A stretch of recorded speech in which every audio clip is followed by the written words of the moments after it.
जमशेदपुर भीषण गर्मी के बीच लगातार बिगड़ती बिजली व्यवस्था और गहराते जल संकट को लेकर भारतीय जनता पार्टी जमशेदपुर महानगर ने बुधवार को जिला उपायुक्त कार्यालय पर जोरदार प्रदर्शन किया। ईस्ट सिंहभूम जिले में बिजली कटौती, पेयजल संकट और प्रशासनिक लापरवाही के विरोध में भाजपा कार्यकर्ताओं ने डीसी ऑफिस का घेराव कर राज्य सरकार और जिला प्रशासन के खिलाफ जमकर नारेबाजी की। प्रदर्शन में भाजपा नेताओं, कार्यकर्ताओं के साथ बड़ी संख्या में स्थानीय लोग भी शामिल हुए। हाथों में बैनर और तख्तियां लिए प्रदर्शनकारी बिजली दो, पानी दो, जनता को राहत दो और निकम्मी सरकार होश में आओ जैसे नारे लगाते हुए डीसी ऑफिस पहुंचे। भीषण गर्मी के बावजूद कार्यकर्ताओं का उत्साह और आक्रोश साफ दिखाई दे रहा था। भाजपा नेताओं ने आरोप लगाया कि जमशेदपुर शहर से लेकर ग्रामीण इलाकों तक बिजली व्यवस्था पूरी तरह चरमरा चुकी है। बिना किसी पूर्व सूचना के घंटों बिजली कटौती की जा रही है, जिससे आम जनता को भारी परेशानियों का सामना करना पड़ रहा है।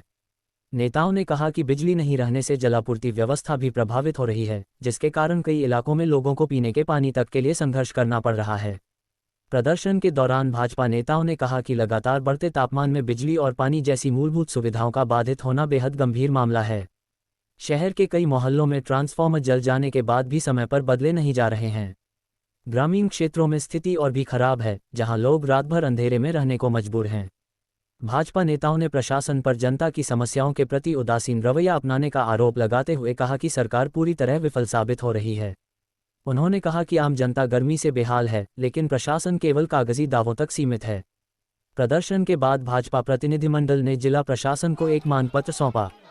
मांगपत्र में तत्काल बिजली आपूर्ति व्यवस्था सुधारने, नियमित पेयजल आपूर्ति सुनिश्चित करने, खराब एवं जले ट्रांसफार्मरों को अविलंब बदलने और संकटग्रस्त इलाकों में आपात राहत पहुंचाने की मांग की गई।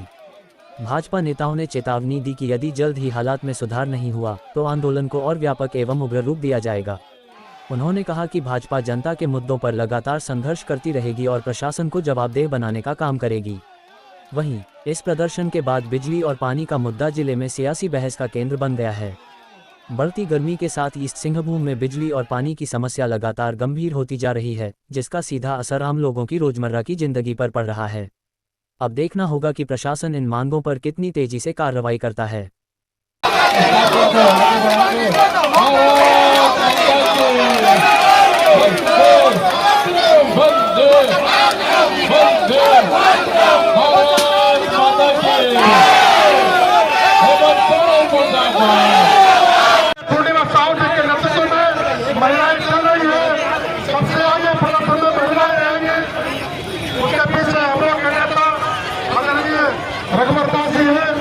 बढ़ते जाइए।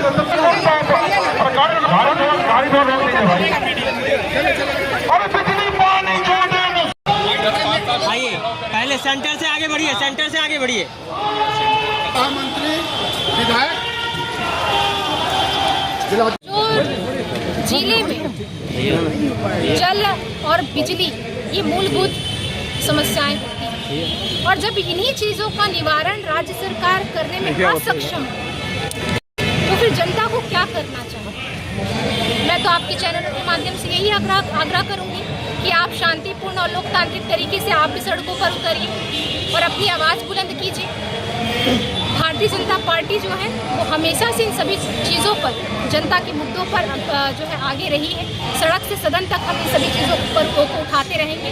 जिस प्रकार से बिजली विभाग की शिथिलता है, तत्परता से काम नहीं होता, सभी वायर जो है ओपन है, कवरिंग अभी तक किया नहीं गया है। पूछने पर कहा जाता है अभी प्रोसेस में है, कुछ क्षेत्र कवर हुए, कुछ क्षेत्र कवर नहीं हुए। ट्रांसफार्मर का लोड बढ़ाने की आवश्यकता है, लोड नहीं बढ़ाया जा रहा है। जर्जर हुए ट्रांसफार्मर को हटाने की आवश्यकता है, वो नहीं किया जा रहा है। कटौती करके बीच में बिचौलिया काम कर रहे हैं। इन सभी चीज़ों पर लगाम कब लगे? पानी लोगों को शुद्ध मिल नहीं रहा। हमारे मुहर्रदे जल आपूर्ति योजना को ही आप देख लीजिए। मैंने सदन में ये चीज़ें उठाई कि 50 mld का इंटक वेल वहाँ पे बनाना है। 40% आपका जुस्को देगा, 60% आपका जुस्को देगा और 40% आपको जो है फंड देना। 60% के लिए जुस्को ने हाँ कर दिया, 40% की भी स्वीकृति जो है सदन में मिल गई थी जब मैंने प्रश्न उठाया था, पर अभी तक धरातल पर काम उतरा नहीं। क्यों? इतनी शिथिलता किस लिए? इतनी अनियमितताएं हो रही है, व्यवस्थाएं चल नहीं रही है, बदहाली पूरी छाई हुई है। तो राज्य सरकार को इन सभी पर आगे आकर बोलने की आवश्यकता है कि आप अगर मूलभूत सुविधाएं ही जनता को नहीं दे सक रहे हैं तो आपका सत्ता पे रहने का कोई अधिकार ही नहीं। इसके लिए दोषी कौन है ये इसके बताइए। लिए दोषी राज्य सरकार।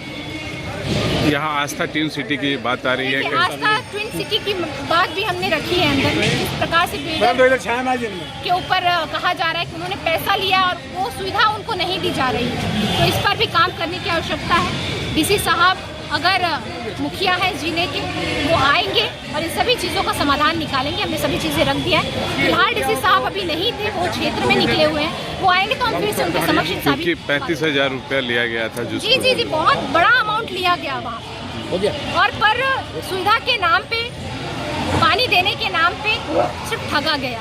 तो बिल्डरों पर ऐसा कार्रवाई किया जाना चाहिए, बिल्डरों को बुलाना चाहिए, उनकी जवाबदेही बनती है।